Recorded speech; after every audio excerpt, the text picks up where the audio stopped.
In the House of Assembly yesterday, MP for South Abaco and BAIC Chairman Eddison Key made some allegations against Bamboo Town Member of Parliament and DNA leader Branvill McCartney regarding monies collected for services yet to be delivered. Janea Noel has more from Parliament. An absolute lie. It's a lie? It's an absolute lie. That's how MP for Bamboo Town and DNA leader Branvill McCartney responded to claims made by the Bahamas Agricultural and Industrial Cooperation's chairman, Eddison Key.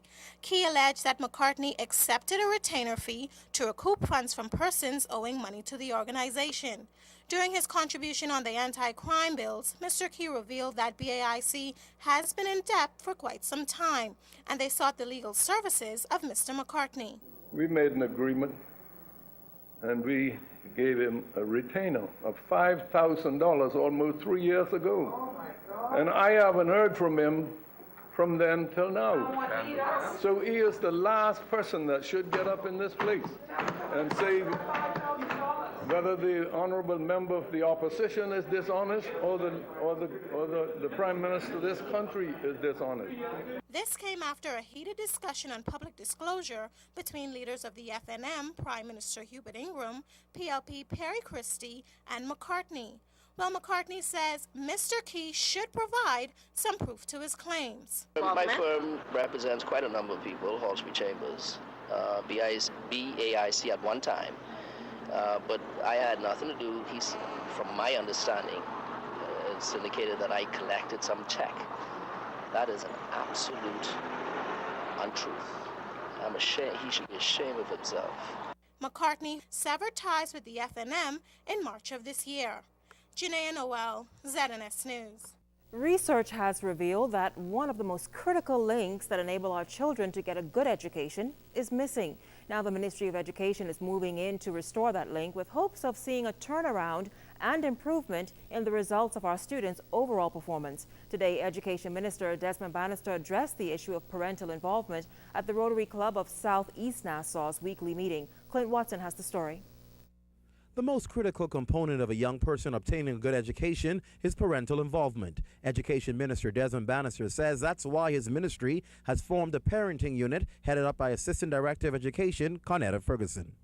And that unit is seeking to get into communities, to get into schools, and to be able to guide our parents in the appropriate manner that they need guidance.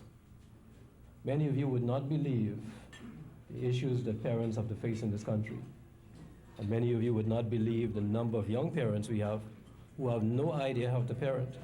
After the first PTA meeting, attendance drops off dramatically. It was also noted that parents' involvement in schools is usually driven by the school. Parents also show greater interest between 9th to 12th grade. Also surfacing is that parents' interest is only in milestone achievements like external exams rather than stepping stones. Statistics also reveal that parents visit schools for frivolous reasons, to fuss out teachers or to retrieve confiscated cell phones. And then we wonder about the children, and we say they've lost their way. They've not lost their way, you know. It is the parents who have lost their way. And it's not an issue affecting public schools only. It's in the private schools, and the minister says surprisingly also affecting family islands. Another issue, teachers are now becoming surrogate parents.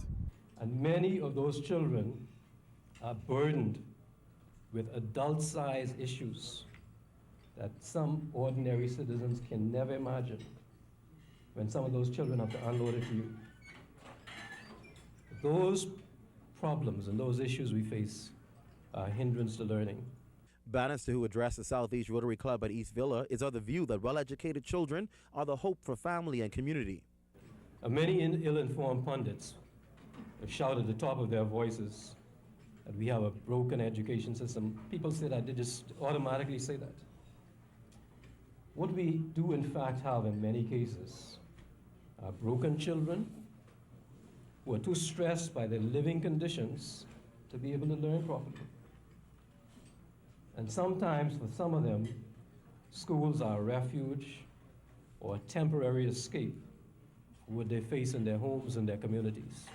Like he's always been doing, he solicited the support of Rotary to help get the support of parents. He says we have to fix the problem. It's the only way of safeguarding the future of the Bahamas. Clint Watson, ZNS News. Some 40 students enrolled in program SURE who are challenged with behavioral issues, drug abuse, and lack of motivation and direction, benefiting from a personal development workshop today. It's a first for the organization, all thanks to a partnership between the Ministry of Education and the Royal Bahamas Police Force. Meantime, drug abuse and character development were just some of the topics discussed. Assistant Commissioner of Police Glenn Miller was among those addressing students. My message to them this morning was very simple, and that is to believe in themselves. Believe in themselves. And throughout the day, the team here at the Western Division will be teaching them programs on drug intervention and self-esteem, having self-esteem. And I certainly look at the kids inside there. They're intelligent children, and they're getting ready for the world. They might have some challenges, but this program, I want to commend the teachers and all of the organizers of this program. However, Officer 458 Miller and Principal J. Roll believe the workshop will steer them in the right direction. As we know, the effect that the scourge of drugs is having on our society at this point in time, and we just would like to show them that, hey, that's not the way to go, but they have other positive attitudes that they could pursue. This workshop is coming at a critical time when we are trying to help our young men go in the right direction. And I must say that the Royal Bahamas Police Force has been working with the program from its inception on the 17th of February 1992. Especially the Cable Beach Police Station, and they're doing a remarkable job. Well, it's been nearly 1 month since the Bahamas Public Services Union elections were held, and finally, following protests by some candidates, those results have been made official and certified. And once again, incumbent John Pinder has been re-elected to head the umbrella union. Giovanni Stewart has been following the story. Bahamas Public Services Union President John Pinder says he got the official certification notice from Labor Director Harcourt Brown on Wednesday morning after the air was cleared on protests by the competing United to Transform team. As a result of the response coming from the election committee of the BPSU, he was satisfied that there were no irregularities that took place or no violation of the Industrial Relations Act or our union's constitution. Now Pinder says he's ready to mend differences with his political adversaries and get on with the business of the BPSU. First of all, I just want to thank all of our members who supported the weekend team and all of those who went out and exercised their democratic right in terms of supporting the candidate of their choice. I hope we can now put all that beside us, and hopefully those other presidential candidates will now do the honorable thing and get together with us and let's move the organization forward. For the third time, Pinder's entire 10-member We Care executive slate was elected to office to oversee the nearly 5,000-member union, with Joy Tucker voted as BPSU Vice President and Stephen Miller serving as Secretary General. Pinder says his priority project is getting back to the bargaining table to conclude a number of outstanding industrial agreements. We need to conclude the PHA industrial agreement. We need to conclude the Gaming Board industrial agreement. We certainly need to commence negotiations on the industrial agreement for the general public service and simultaneously conclude the industrial agreement which is ongoing for the Colors of the Bahamas, and we wait to also commence the industrial agreement negotiations with the BAIC.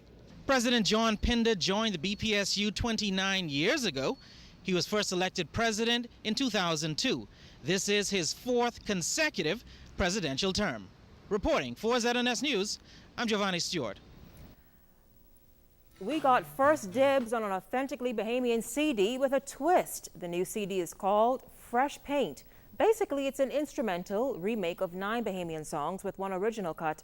Earlier this week, Fresh Paint's composer Fred Ferguson appeared on the ZNS Daily Talk Show Immediate Response to preview the CD's songs before the official launch this Friday. What Ferguson has done is transform songs from yesterday and freshened up more modern tunes to develop a CD that can be labeled as an instant classic.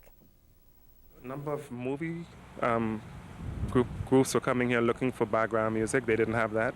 They want to use this as they put their music phones on hold, and just so persons could have, when they're in a relaxed mood, you can listen to Bahama rock, you know, with almost some Miles Davis kind of horn solo in the middle, just to give you a whole different feel for things that are Bahamian. Now, it took Ferguson about a year to compose the new CD, but with the help of the Ministry of Tourism, he's hoping to propel this genre of Bahamian music nationwide. The real music listening audience, not just the dance audience, you know, they're going to appreciate this because it's not designed to be a dance CD where you go into crab fest and do that kind of stuff. It's for you when you're listening at home and you want to sit back and read a book or on the beach with your headphones. You could enjoy Funky Nassau or Daybreak or Send Them Home, all done instrumental, played with professional musicians, Bahamian musicians, Ralph Munnings and Dion Turnquest and Pat Carey, and, you know, just something different that I think everyone will be able to enjoy.